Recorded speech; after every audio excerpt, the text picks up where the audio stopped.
Hello everyone, and welcome back to my channel. For those of you that are here for the first time, my name is Sandy Cruz and I am the creator of the iPlanner and iDesign and iJournals and a whole lot more.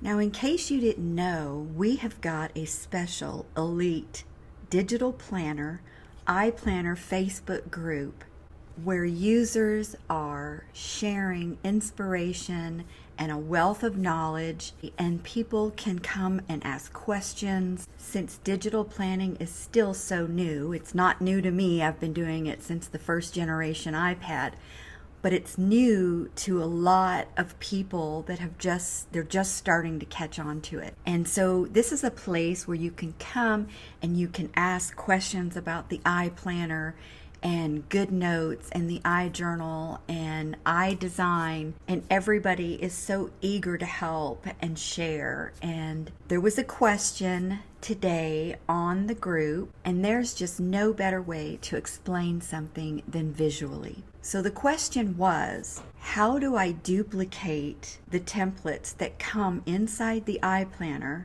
and relocate them? So what you're looking at on my screen right now is the Cassidy weekly hourly iPlanner, and every iPlanner comes with tons of templates. This template is of course the 2 years at a glance, and then we've got the goal planning. I use this template for goal planning, but some teachers use it for lesson planning and others use it as a perpetual planner for birthdays and anniversaries and holidays and things like that. I have even seen where someone was using it for trip planning. So they have their trips strategically placed on all of these line spaces. This is the actual perpetual planner, but like I said, some people use this 2 year blank layout. There's a 365-day challenge. You don't have to challenge yourself for 365 days though.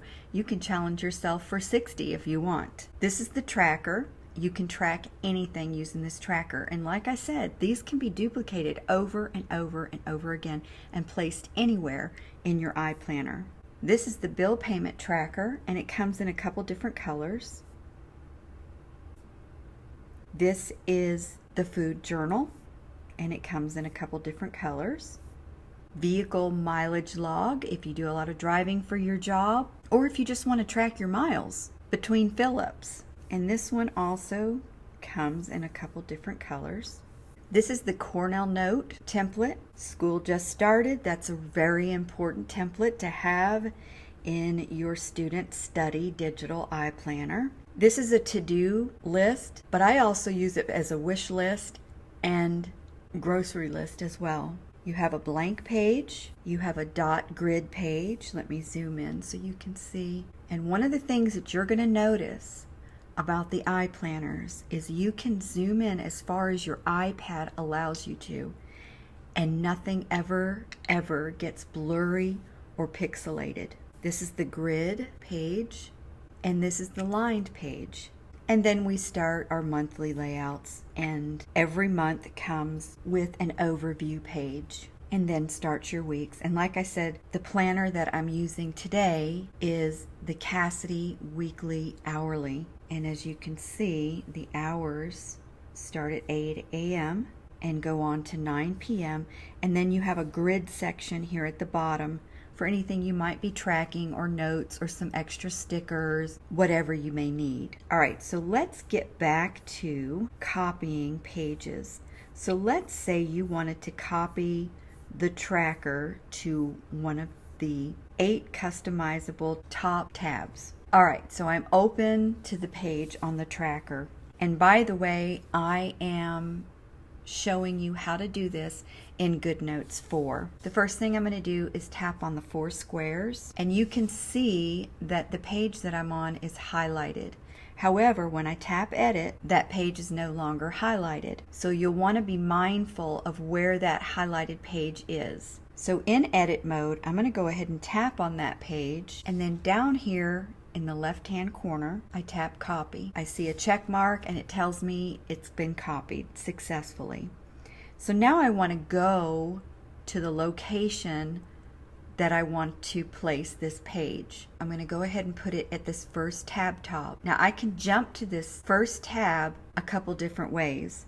I could either tap on the read only and tap that tab, and here I am in that tab, or I can tap on these 4 squares again and I can highlight the PDF outlines. And this is one of my favorite ways to navigate the iPlanner, because I have all my sections outlined here, and these arrows on the left will let me twirl down and go to exactly where I want to be. So since I want to use that first tab, I'm going to tap on these 4 squares, and since I want to go to that first tab, I'm going to scroll, and here you can see there's 8 tab labels here, and the first one is the one I'm going to tap, tab 1, and I've ended up at the same place again. So now that I'm here, I'm going to go ahead and tap on the 4 squares again, make sure thumbnails are highlighted, and here you can see the page that's active has the blue box around it. I'm going to tap the plus sign here in the upper left corner, and that reveals a plus sign next to each page inside the iPlanner. Since I want to add that new page to this first tab, I'm going to put it behind it. So I'm going to tap on the plus to the right, and a menu pops up, and I want to tap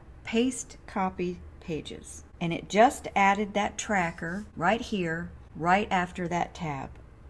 And we can open that up. And if you want to add it again or add several copies of it, you just keep tapping the plus, paste copied pages, plus paste copied pages, plus paste copied pages. You get the idea? When you're all done, you'll tap done and you're all set. I hope this video was helpful. If you have any other questions, comment below or come on over to the iPlanner Facebook group. Check us out, and there's a ton of freebies that you can have access to on the group. Until the next video, bye everyone.